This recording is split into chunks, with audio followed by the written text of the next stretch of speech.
Welcome to this edition of City Chat with City Magazine. My name is Kylie Harmon, General Manager of City Magazine, and today we are visiting with a man who is in the business of keeping your homes cool in the hot weather and then hot in the very cold weather. We have Kent Gainsforth. Gainsforth. Yeah. I was going to say Gainsworth again. Everybody does. Gainsforth, who is the service manager for City Air Mechanical. Wave to everybody. Hello, hello. Very cool. So now tell us, what is City Air Mechanical? What do you guys do? How long have you been here and all that good stuff? We've been here for quite a while, longer than I've been working with the company, I can tell you that. But City Air Mechanical, we do all sorts of things. We do heating and cooling. We have plumbers in the company, too, and they're really good at what they do. And we have welding, and we also have ductwork people. We call them tinners, and they do a really good job, too, and they can do some really nice work. So now, do you guys work with just new businesses and construction or homes and residential? What is that all about? Well, we do a lot of remodeling, people who are putting in new furnaces and we need to retrofit their house. We'll do that. We don't do a lot of new buildings. We don't, but we're not afraid to do it. We will do it if we're asked to do it. We do a lot of commercial business as well, commercial and industrial too. When it comes to like remodeling for them or in new construction too? Oh, we'll do a lot of new construction when it comes to commercial. But remodeling, yes, absolutely. That is something that we're doing all the time. How did you get into this job and how becoming the service manager for City Air Mechanical? Well, that's a pretty interesting story. I actually went to school to be an electrician as a trade down in Minneapolis, and I came back here and I worked for a fellow who did a lot of heating, and I ended up liking that aspect. So I got into it and I came to work with City Air Mechanical. So. And how long have you been there? I've been there, I believe I'm going on 4 years right now. Oh, okay. So good. It's a little bit amount of time there. A little bit of time. So recently, I mean, we came outside and the weather was absolutely cold. So it was like -7, I want to say my car said, which was very, very disheartening. What can people do when the weather, I mean, obviously turns very cold? What can people do to save on heating of their homes? Well, the first thing they should do is they should have hired somebody to come through and check their house before it got cold. Oh, okay. A little retroactive there. Yes, but if there's no worries if you get to this point and now now your house is cold and you have pipes possibly freezing, as they have been around town. Call us up. We'll get over there. We'll get someone over there and check it out and make sure there's a lot of new furnaces now, a lot of old furnaces out there and stuff. Most of the time, it's something pretty simple that we can fix and get it going. So, I would recommend, if you're going to get in that, I would recommend that first of all, you change your furnace filter. A lot of times people don't, and especially if they have pets, they have cats, dogs. Those things get pretty filled up, and you're not going to get enough air over your heat exchanger. So that's the number one item you should do is change your air filter. And that'll really help with the heat flows to help save you money so you don't have to continue to crank it up. Absolutely. I also recommend, if you're good at it, to also check your thermocouple. Make sure that you have a good pilot flame. The what? Thermocouple, yes. Okay. I was ready to hear say thermostat, but no, thermocouple. Thermocouple, I'm not telling you to go in there and work on your furnace by any means. Don't do that. I do recommend that you just make sure that you have a good flame there. And that's probably one of your number one problems, too. If the flame's not going, then it's not going to produce a lot of heat. Right, and that's on your older furnaces. Your new ones, I don't even recommend that you go in there and look at it. Don't even try. Don't even do it. Because it's going to take some, learning and how to work it. Just call a qualified heating contractor, and they'll come by and clean it up. So now, you guys came out recently with a preferred customer service program. What is that? Well, this is, we call it worry-free service program. Okay. And what we do, you call in, or you can email us, or you can go online. You can just send us whatever you want. We'll send you out some information on it, and you can look at it. It has all the prices on there, and you can go through it. And what it is we'll go through your heating system. We'll check out your furnace. We'll check out your boiler or a heat pump, whatever you might have at your house. And you can also add on some other items if you want us to do your air conditioner as well, humidifier, water heater. And what a lot of people are adding now to their houses is their garage heaters. Oh. And it's a program where we'll go through it once a year, and we'll clean your furnace or your air conditioner, whatever you might want us to do. And we'll also give you filters. Oh, nice. Yes, for the whole year. So then if something were to happen, then like what happens? What makes it worry-free besides just coming and cleaning? Well, with the worry-free service, that means we'll also come out there at any time if you have a problem, and we'll take care of it. And with this program, you do not have to pay for parts at all. So, oh, wow. Yeah, we'll come through and we'll actually fix whatever's wrong. If it's a motor, if it's a inducer motor, whatever it might be, we'll fix it, and you don't get charged for that. Now, what if it's like you have to buy a whole new furnace? Well, with the whole new furnace, that's something entirely different. We will give you an estimate on a new furnace, but we will not pay for a brand new furnace. Okay, but at least all the new parts and stuff that would need to go into it Yep. to make it work. Now, how long have you guys been working with this program? I believe we're going on 3 years right now. And how has it grown? Well, the first couple of years you might have had a few bugs that we've kind of worked out the kinks, we think, and we're pretty good with it, and it's been growing greatly, exponentially. So very cool. So now, are you guys like the only one in town that offers this type of service? I like to say we're the only one in town that will do as much as we do with the air conditioner and everything else, including your garage heater and all that. There is the big giant in town that does it, the big electric utility company that does it. And they're good at what they do, and we don't think we're the same company, and we're not doing the same type of service as them. It's a different type of service. Okay. Yes. So now when it comes to the cooling side, because, during our summers, it gets really, really, really hot around here. What can people do to make sure that their air conditioning is functioning properly? Well, what you can do is make sure that the air conditioner is in a shady spot. If you can put some shrubs around it or anything, not right up against it, because the air conditioner actually needs to breathe a little bit. So, put it off to a couple feet away from it at least, if you can do that. If you can't, the one thing that we do recommend is do a cleaning on it. People will come through, a service contractor will come through and clean the air conditioner. These air conditioners, they absorb so much stuff in the cooling season, I should say. Mm-hmm. And what happens is we have a lot of cottonwood trees in Bismarck-Mandan area. Okay. And I don't know, at certain times it almost looks like it's snowing in July. And all that cotton just gets absorbed right into the cooling system, into your air conditioner. And we'll come through and we'll clean that out and make sure that your air conditioner is working properly like it should be. Okay. So, if someone is building a new home, what should they keep in mind, like when it comes to making sure that the cost will be low for heating and or cooling? Well, nowadays, and I'm sure everyone's heard this with geothermal heating systems, people are actually using the ground as their heat source or their cooling source. If that's an option that you can do, it's hard to do it in city limits if you don't have a large property to do so. So how does that work? Just take me through that. Well, what happens is you basically have pipe running in the ground. Okay. And that's actually, it's absorbing the heat from the ground in the wintertime, and it's extracting it to the ground in the summertime. So it's pulling it out of your house in the summer, pulling the heat out and putting it into the soil, basically, is what it's doing, and vice versa in the wintertime. That really sounds very highly technical. It is. But it's pretty easy to understand. So is it built like into the foundation, or how does that work? No, not really. It's actually outside, usually in the backyard or front yard, wherever you can put it. And then it just kind of attaches to the house some way in order to... it runs through pipes into the house and back to what looks like a normal-looking furnace. Okay, into the furnace, and the furnace then pumps it into the house. Okay, that kind of makes some sense then in my head without any sort of graphic. So what else can people do? Well, what you can do is, of course, if you don't do the worry-free program that we have, and you're doing, this is on new houses, new construction.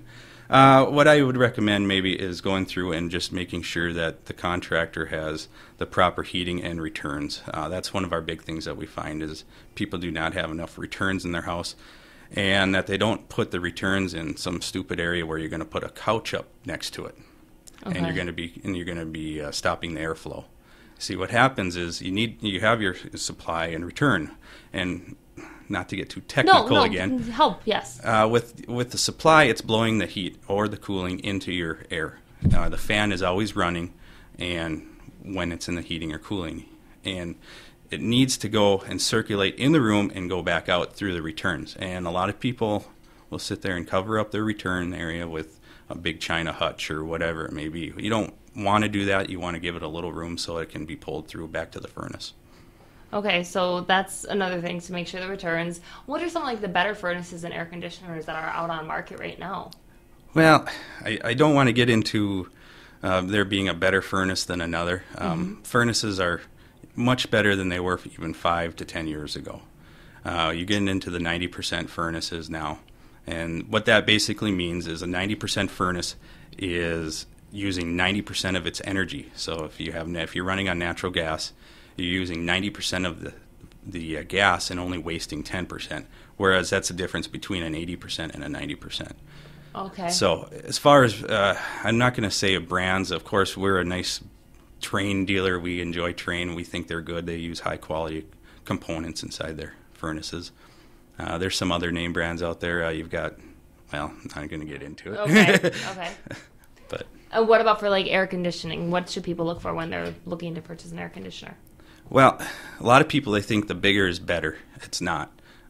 People in our houses nowadays, we have great insulation in the houses. They've gone through and they retrofitted their houses with new windows. They put insulation in the attic. So they've gone too big on a lot of this stuff if they haven't changed their air conditioner. And one thing that you do find is that the air conditioner is cycling too much, and it's not pulling out the humidity in the summer. So you actually do not want to be oversized. I would actually be a little undersized if I could be.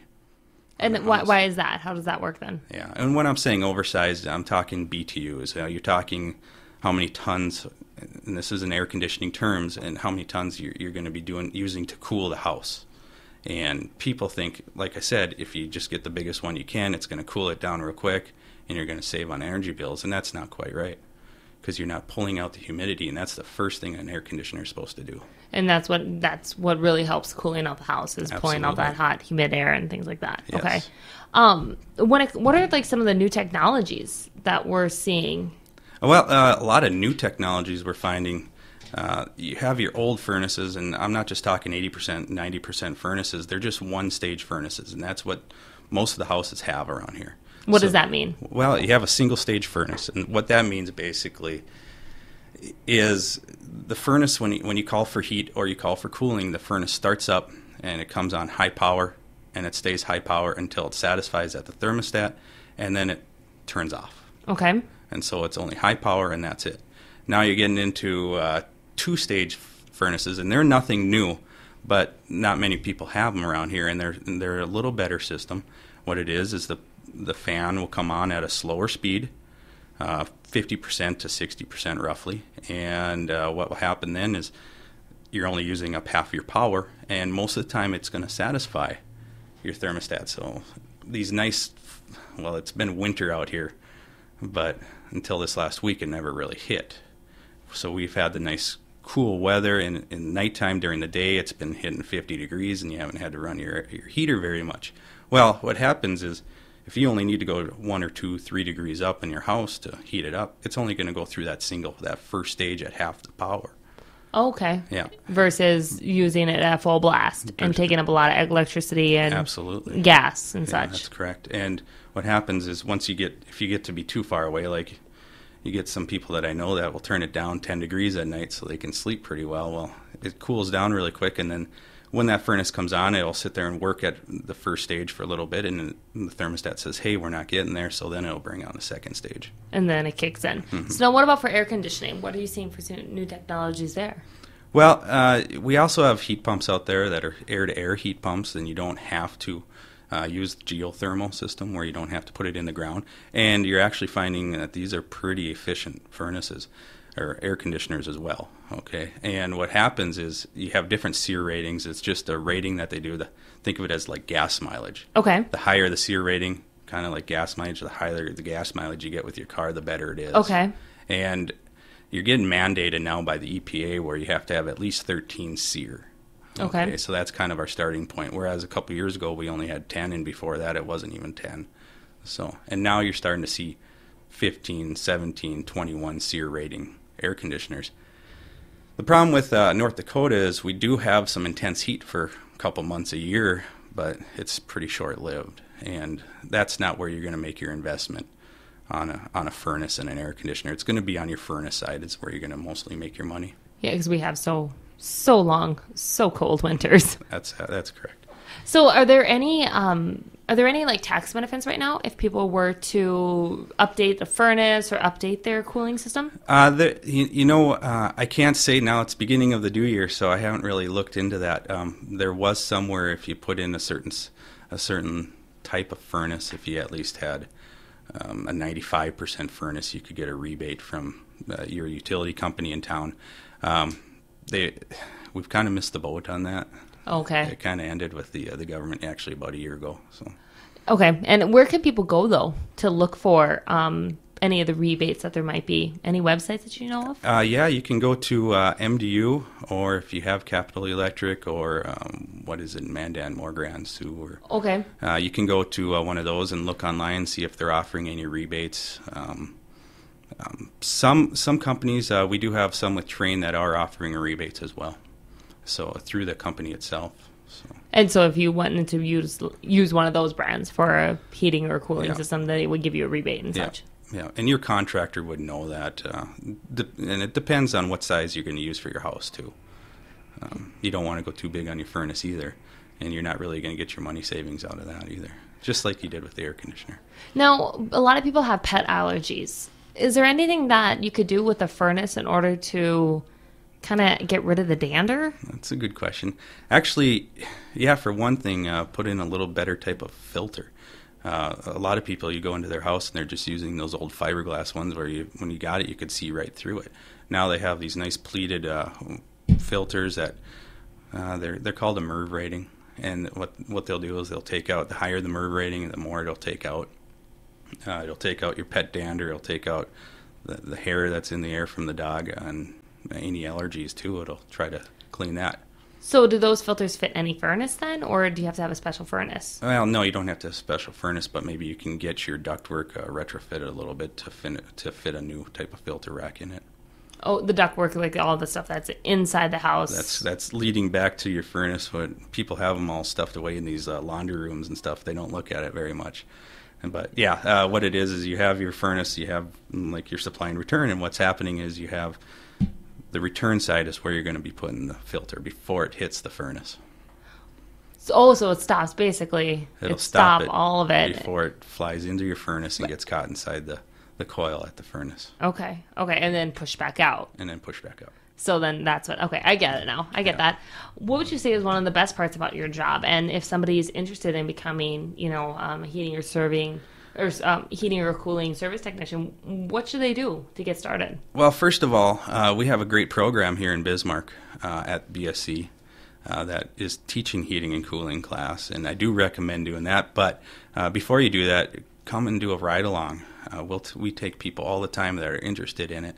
They'll ride with us in the van for a day or 2 days, whatever they want to do, and come and see if it's something that you'd like to do. A lot of people, it's something that their dad did, so they've just kind of gone on doing it because they know what it's all about. But I recommend doing a ride-along and just seeing if it's something that you like. Not just with heating and air. If you're going to do anything, I would do it. Try and get an internship or a ride-along of some sort.